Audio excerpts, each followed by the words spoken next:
Her name was Amina, a radiant black woman in her early 30s who lived with nothing but love in her heart and trust in her husband Peter. They lived in a quiet village outside Johannesburg, where the sun painted golden edges on straw rooftops and children ran barefoot through dusty streets. Amina was known by everyone. Her kindness overflowed like spring water, and her laugh, the elders said, could heal wounds.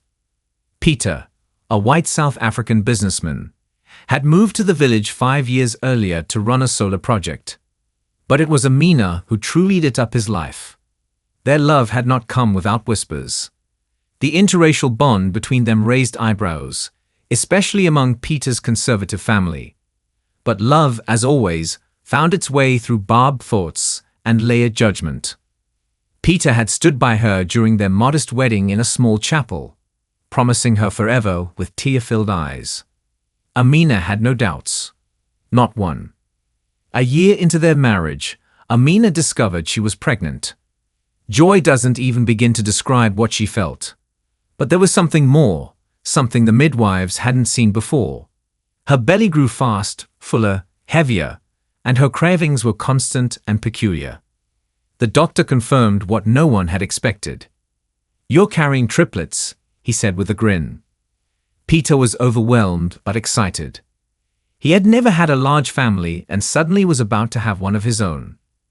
He renovated their little home, painted a nursery with stars on the ceiling, bought matching cribs, and embroidered tiny onesies with the names they had picked together: Grace, Leo, and Noah.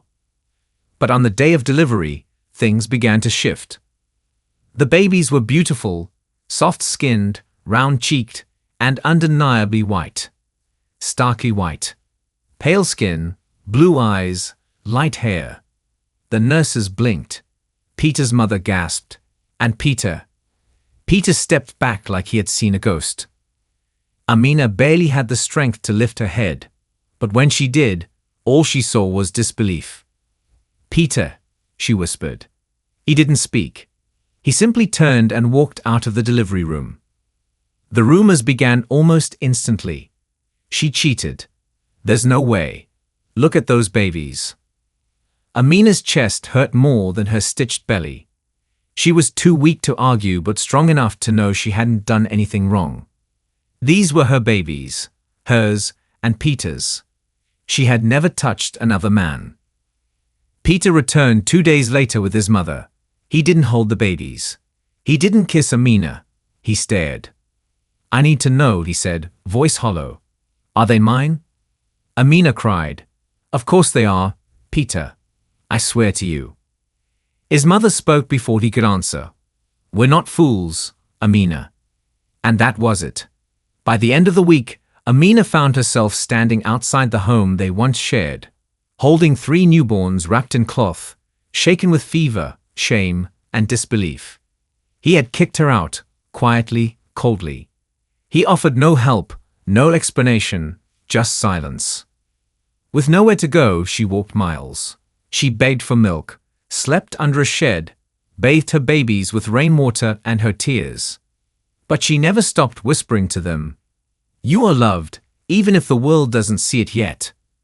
She eventually settled near the city's edge, where an elderly woman named Mama Ruth offered her an abandoned storeroom to stay in. In exchange, Amina helped in the garden, tended the chickens, and slowly, piece by piece, built a life. Not rich, not easy, but honest.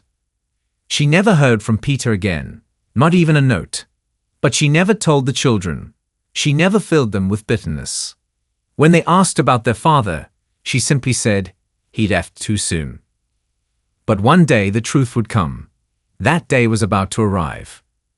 15 years had passed since Amina had been cast out of the home she once shared with the man she loved. The pain of that night never left her. The image of Peter's hollow eyes, the deafening silence as the door closed behind her, and the weight of 3 newborns in her arms under a moonlit sky. But in those years, she built a new life, not one of luxury, but of dignity. She raised her 3 sons, white triplets with blue eyes and golden hair, in a tiny 2-room house on the edge of town. They shared everything, one table, one stove, and a mother who never once let bitterness take root in her voice. Leo grew to love books and science. Noah sang beautifully and played guitar in the village choir.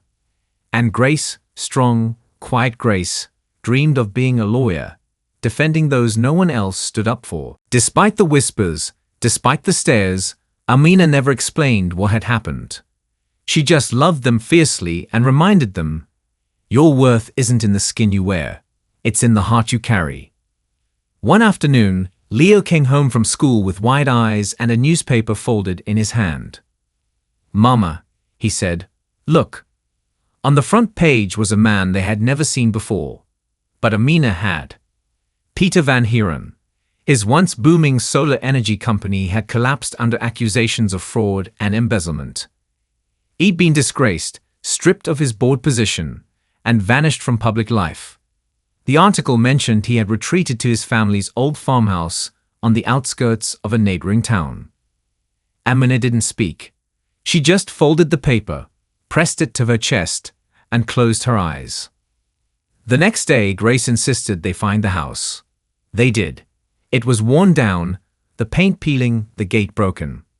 A lonely mango tree stood in the yard. They knocked, unsure of what they wanted.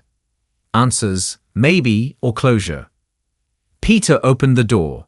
His hair was grayer, thinner, his cheeks hollow. He leaned heavily on a cane. His once proud eyes were sunken with shame. For a moment he stared, then gasped. Before him stood 3 young men, all taller than him, with his father's chin and his own eyes staring back. And then Amina. She stood still. Her face was calm, but her eyes burned with years of withheld questions. Peter opened his mouth, but stumbled over the words. I was wrong. He motioned for them to come in. They sat on dusty chairs.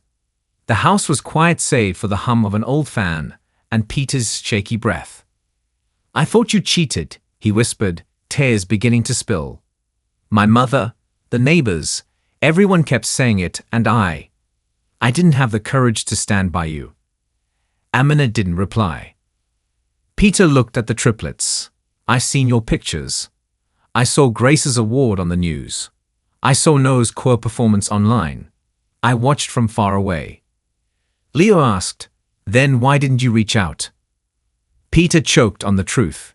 "I thought it was too late, that I didn't deserve to know you." But then Grace reached into her bag and pulled out something folded carefully.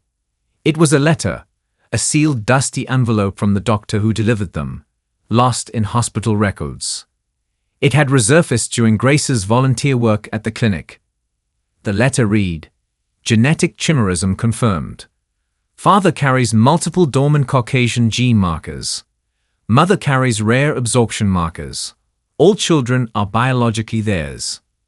Peter read it 3 times before breaking into sobs. Everything he had believed, every cruel word, every night he let his children grow up without him. All for nothing. "I destroyed us," he whispered. Amina looked at her sons. She reached out and placed her hands on theirs. "You didn't destroy us," she said softly. "You left, but we rebuilt." They stayed that night, talked, cried. Peter made them tea with trembling hands. He showed them old photos, letters he had written but never mailed, and promised if they let him, he would spend the rest of his life making it up. And surprisingly, slowly, they agreed, not because he deserved it, but because they had grown strong enough to offer it. Weeks later, Peter met with lawyers and transferred ownership of his remaining business assets, land, stock, patents to the triplets, not out of guilt, but love. "For every year I left you without a father," he said, "you will own what I built." At a village gathering, the mayor presented the family with a certificate of honor. He called Amina to speak. She stood under a mango tree, sunlight in her hair, her sons beside her. She spoke not with bitterness but grace. "People once doubted us," she said. "They called me a liar. They whispered behind closed doors. But truth doesn't die. It waits." She paused. The wind tugged at her dress. "My sons were never a scandal. They were a miracle, and no shame could ever cover that. The crowd stood, applauded, some wept. From that day forward, no one called her the liar, the woman with the white babies, or the one who was kicked out. They called her what she had always been: mother, survivor, truth-teller. And above all, they called her home.